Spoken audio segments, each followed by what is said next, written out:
So dito kayo natutulog pala. Paano ang sistema? Paano ang sistema nyo dito? Straight. Bakit naisipan mong dito tumira? Yung mga magulang ko, Wala na. walang din. Walang-wala rin yung magulang mo. Asan ba yung magulang mo? Yung mama ko, patay na. Yung papa ko, tumira sa akin dito. Nakatapos, alis naman. Umalis. Sir kasi, para kay kaibigan Dexter, tulog si kaibigan. Anda. Kaya sabi nila, may tag 2,000 daw kayo. Halika kayo! Birthday to you. Nakakatuwa. Tawa pa rin. Laban lang, ganyan talaga. Ay, ito kay Kuya!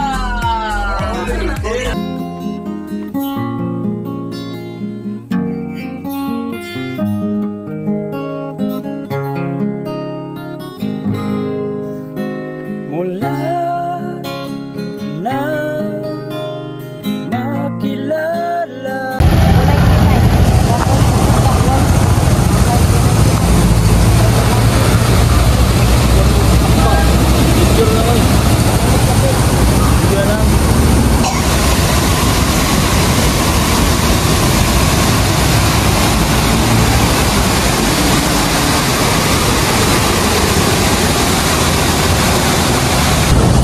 Good morning, good day po sa lahat ng ating mga taga-subaybay. At ngayong araw, mayroon po akong nakita na mag-ina.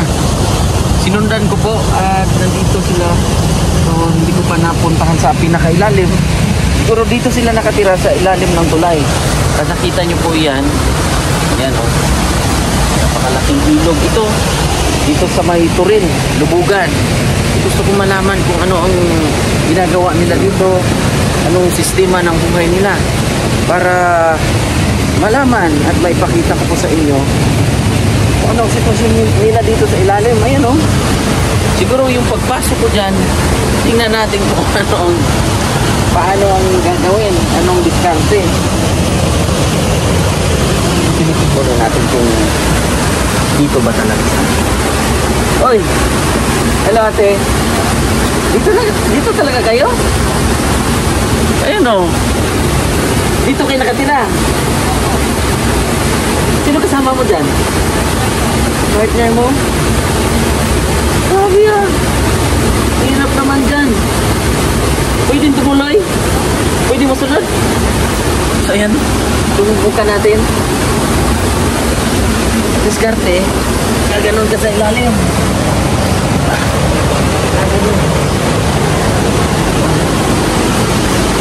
Tulay ito ha. Oh. Irinig nyo po yung iko. Hindi dyan tira. Hindi maglagay ng motorset naman siguro. May matibay man. Oh, laki-laki ng mga pundasyon.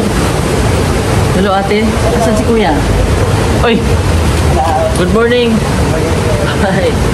Kayo ba ay mag-asawa? Mag-asawa daw sila.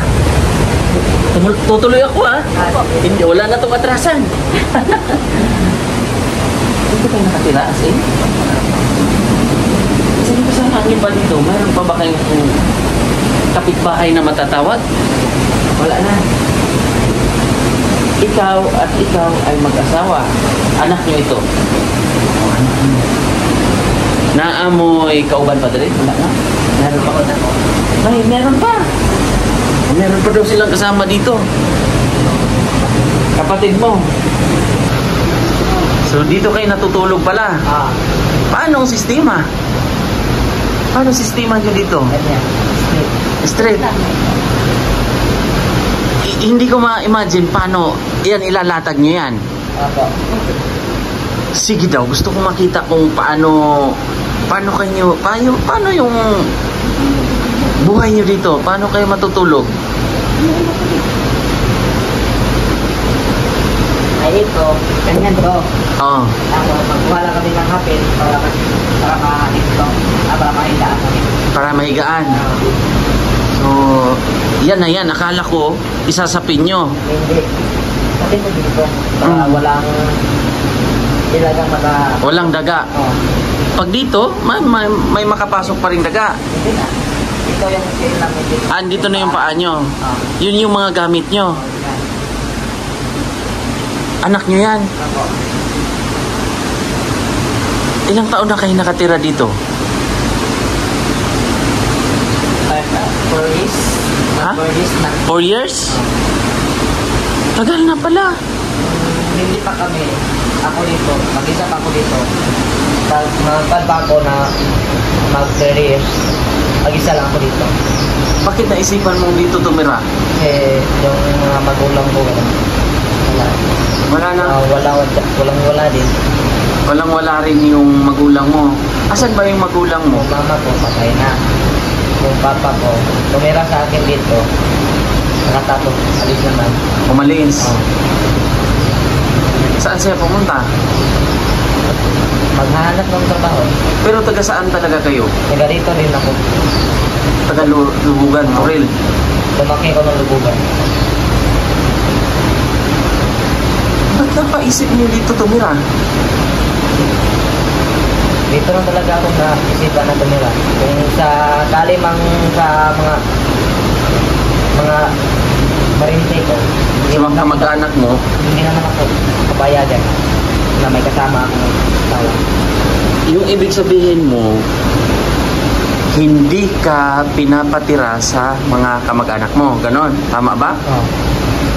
Tapos, hindi rin pwedeng isasama mo yung partner mo doon. Yun ba yung ibig mo sabihin? Gusto ko lang nakunin ang lupa. Ang lupa sa mama ko, yung kalahati. May lupa ang mama mo. Saan? Dun sa nang tinira sa mga konto. Mga tita ko. Pwede tayong umupo. Ayan, upo ka para hindi ka mahirapan. So may lupa ka.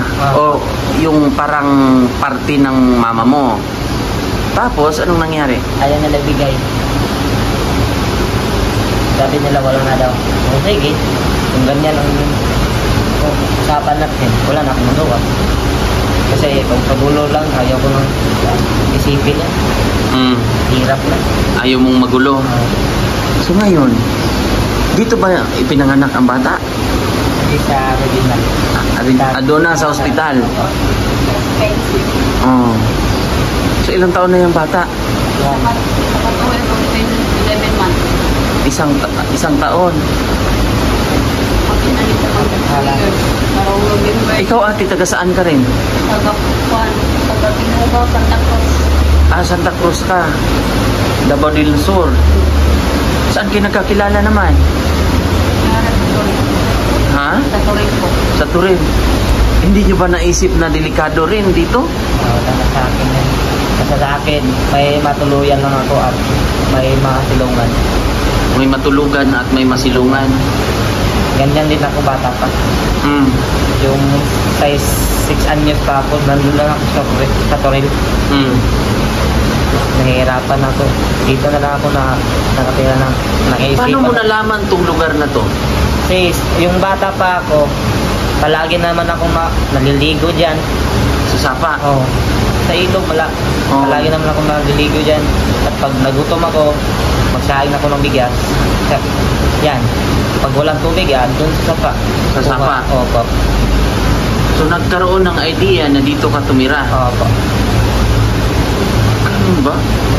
Anong pangalan mo pala? Yan na yun. John Lloyd. Ikaw ate? Jacqueline. Ha? Jacqueline. Jacqueline? Oh, ang gaganda ng mga pangalan nyo. Para kayong mga artista. O si John Lloyd, tapos si Jacqueline Jose. Alam mo yung mga pangalan na yun? Pero, paano ang set up nyo dito? John Lloyd? Ito lang, ganyan.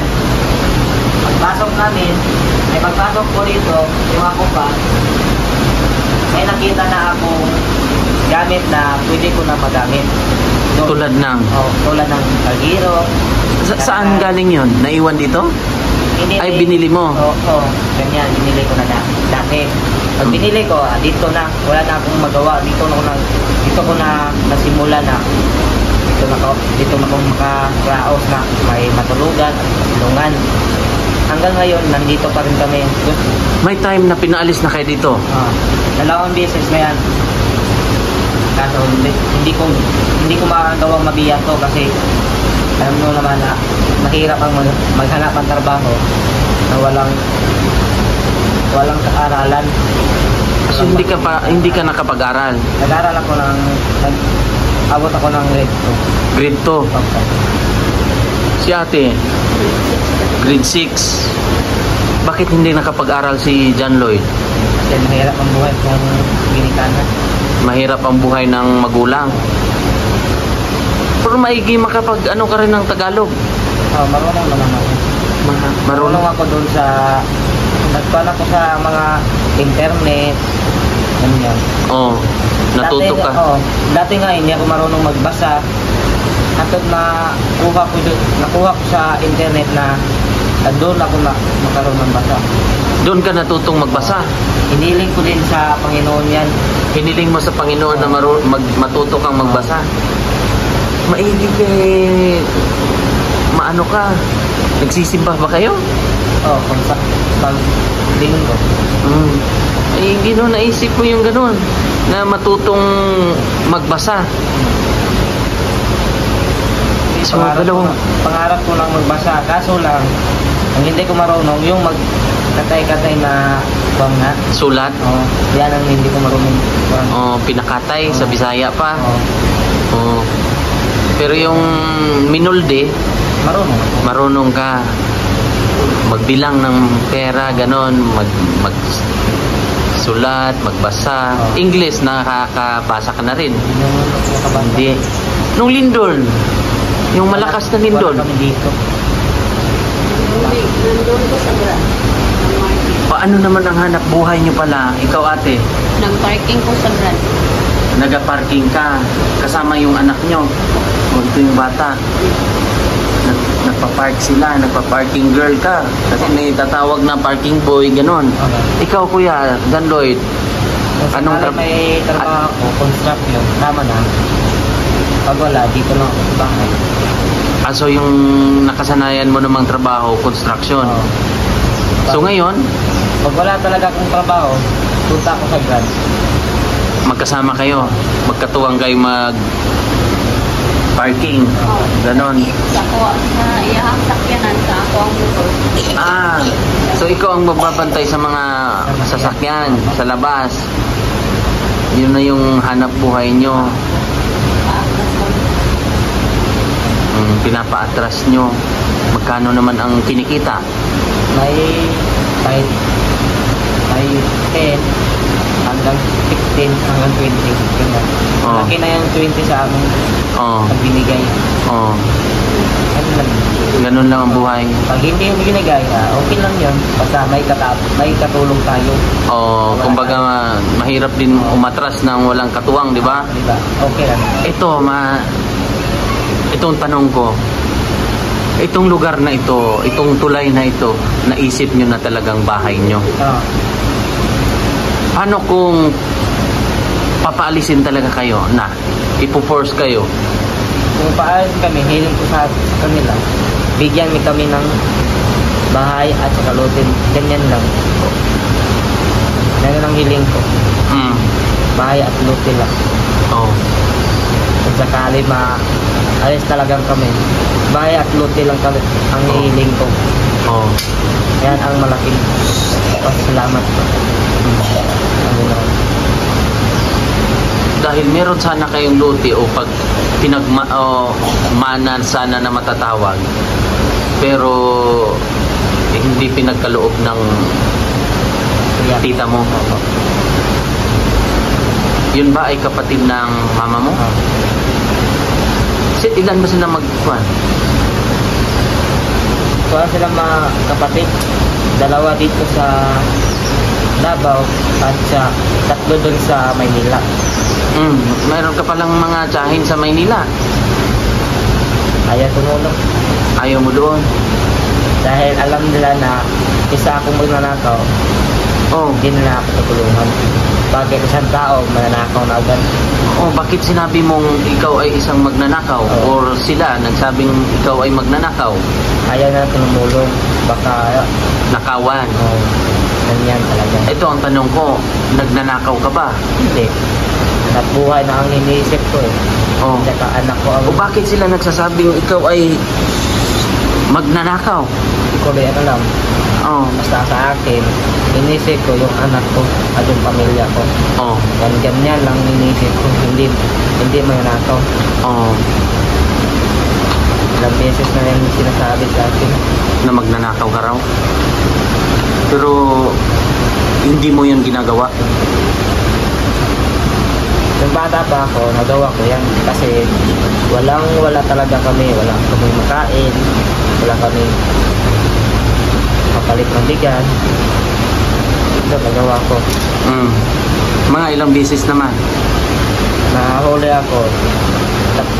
Mga apat. Pero bata ka pa noon, ilang taon ka? 11 years, ay kuwan pa ako nun. 6. 6 years old? O 14. Oh. Namatay yung mama ko. 12 anyos pa ako. Oh. Namatay ng mama ko. Tapos, Hanggang doon, ngayon. doon ka na parang napariwara. Oh. Nang pabayaan mo na yung sarili mo. Yung buhay pa mama ko, doon na. Wala pa yung nawala yung mama ko. Doon na nawala yung mama ko. Mga sarili ko. Bakit mo nagawa yun? Kasi yung papa ko, umuwi, lasing. Kami lahat, bugbugin. Binubugbog kayo noon. Sa akin. Parang nag-rebelde ka. Naglayas na, ganon. Ilang taon ganon? 6 years old. Opo. Napabarkada, ganon. O, ganun. Lahat ng bisyo, nakapasukan ko na. Lahat ng bisyo. Pero ngayon, nung nagkaanak ka na, Hindi na, wala na ako sa isip niyan. Ang iniisip ko, yung pamilya ko. Ganyan lang. kumbaga lumalaban ka na ng patas ngayon. Kumbaga gagawin mo yung lahat pero marangal na na trabaho. Hindi na masama. Oo, tama yan ha. John Lloyd, huwag kang gagawa. Huwag kayong gagawa ng masama para sa Kinabukasan ng buhay ng anak ko. kinabukasan din ng anak. Kasi pag makita nila, yun nga yung sabi mo, na pag makita ng tulad ng nangyari sa'yo, nung bata ka pa, binubugbog ka, paglasing ang papa mo, binubugbog kayo. Siyempre ikaw, nag-iisip ka rin ng paano ba ang buhay na meron tayo. Kung gagawa ka ng kalukuhan, siyempre nagugutom kayo. Pero hindi yun tama, di ba, John Lloyd? Yun ay mga nakaraan mong mga experience na hindi dapat gawin. Hindi dapat ulitin. Ikaw, bilang ngayon may pamilya ka na, sa mga nakapanood ngayon ng mga kabataan, na mga ate ba, na siyempre nakaranas ng sitwasyon mo, anong masasabi mo sa mga makapanood ng video na to? Sana magawa yung tama at yung mali. Ang mali, hindi tama gawin tama. Yan lang masabi ko sa kanila. Dapat maghanap kayo ng masiriling abutin tao at matulong kayo sa kapwa tao. Ganyan lang. Yan lang iniisip ko. Sa mga magulang din, baka may masabi ka sa mga magulang na mga at least makapagbigay ng aral o leksyon sa mga magulang na nagawa sa'yo.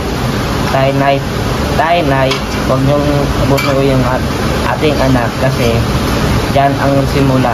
Magnakaw, magbisyo at magbarkada. Kasi lahat ganyan, kaya nilang pasukin yan basta sinasaktan nyo. Huwag niyong gutumin yung anak nyo. Yan ang sinasabi ko. Ganyan. Sana, huwag niyong ikatulad mo sa amin na kayang saktan, baka ilang beses na hindi makakuha yan, nabigla na lang mawala sa mundo. So yun yung mga na-experience mo, kaya naisipan mo rin ditong tumira at mapag-isa at nakilala mo si ate. Si ate naman, bakit mo na ayan na pumayag din na dito tumira na pwede, uy, ang bata. Pwedeng tumira ng mag-board, ganon, mag-renta. Wala man din kwarta. Tayo kung mag-parking pa rin. Ay, buhatan na tayo wala. Oh. Buhatan lang naman. So sapat lang din yung kita niyo sa pagpa-parking. Alit kung tambal sa bata. Kung bugas na mo. Hmm. So kaya okay lang sa inyo na dito kayo. So ganito po ang kanilang sitwasyon dito. Ito yung bata.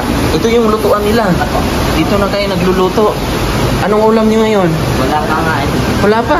Umaga kami makan para may magkain kami ngayon. Ibig sabihin, agahan nyo ngayon magparking. Ito, may ulam kanin? Kanin yan. Kanin. Ubos na eh. Ubos na. Ito, Tubig yan. tubig. Ayan dito oh. Yan kanilang kuan dyan, sitwasyon. Sapa na yan. Yung dyan sa baba.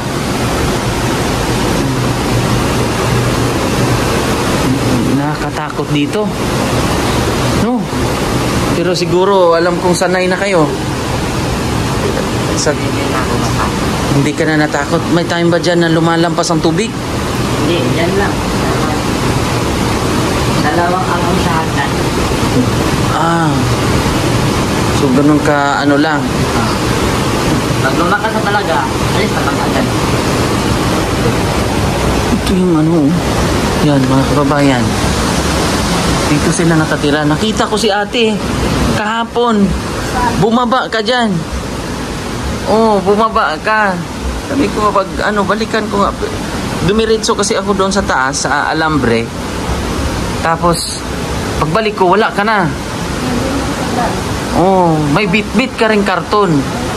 So yung karton na yun yung pangtakip mo sa mga motor. Ganun pala yun.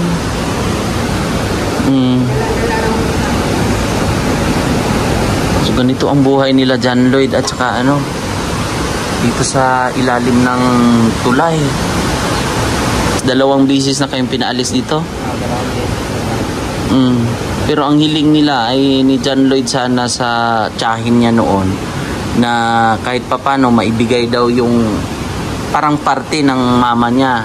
Kasi yung lupa, parang common ba yung lupa na yun sana? Yun po yung kanyang kahilingan. Pero nung bata pa siya, yung mga kapatid mo, may mga kapatid ka? Hiwalay na po kami. Ha? Hiwalay na.